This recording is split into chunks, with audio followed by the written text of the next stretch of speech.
என் செல்லக்குட்டீஸ் ஒரு அழகான குளத்துல ஒரு குட்டி நீர் யானை வாழ்ந்துச்சு. அதோட பேரு வீரா. வீரான்னா ரொம்ப துணிச்சலானவன்னு அர்த்தம். அந்த வீராவுக்கு ஒரு பெரிய ஆசை இருந்துச்சு.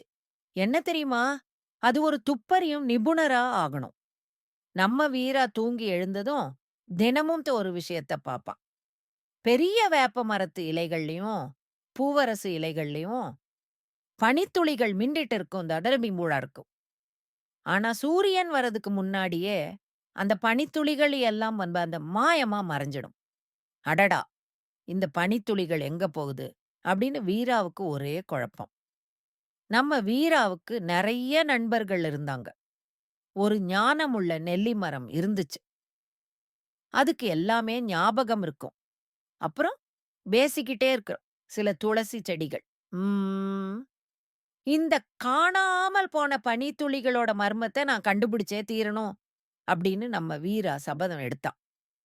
வீரா தன்னோட நெல்லி மாமா கிட்ட போய் கேட்டான். மாமா, இந்த பனித்துளிகள் எங்க போகுது? நெல்லி மாமா கண்ண சிமிட்டிச்சு.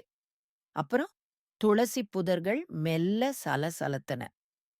வீரா ரொம்ப கூர்மையா, உன்னிப்பா எல்லாத்தையும் கவனிச்சான். அப்பதான் அவனுக்கு ஒரு உண்மை தெரிஞ்சுச்சு. அடடா! இது ஒரு சின்ன ரகசியம்.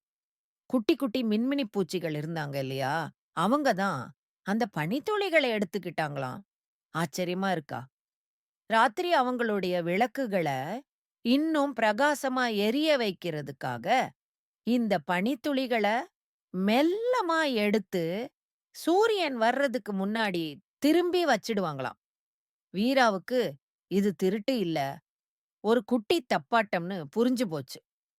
எல்லா நண்பர்களும் சேர்ந்து அந்த மின்மினி பூச்சிகளுக்கு உதவியா இருந்தாங்க. பாத்தீங்களா? குட்டீஸ், வீரா எவ்வளோ புத்திசாலி. நாமளும் சுத்தி இருக்கிற விஷயங்கள நல்லா கவனிச்சா, நெறைய புதுசு புதுசா கத்துக்கலாம். நல்லா தூங்குங்க செல்லங்களா. இது போன்ற கதைகளை கேட்க எங்களுடைய பேஜை லைக் பண்ணுங்க, ஷேர் பண்ணுங்க, கமெண்ட் பண்ணுங்க. பிடிச்சிருந்தா ஃபாலோ பண்ணுங்க.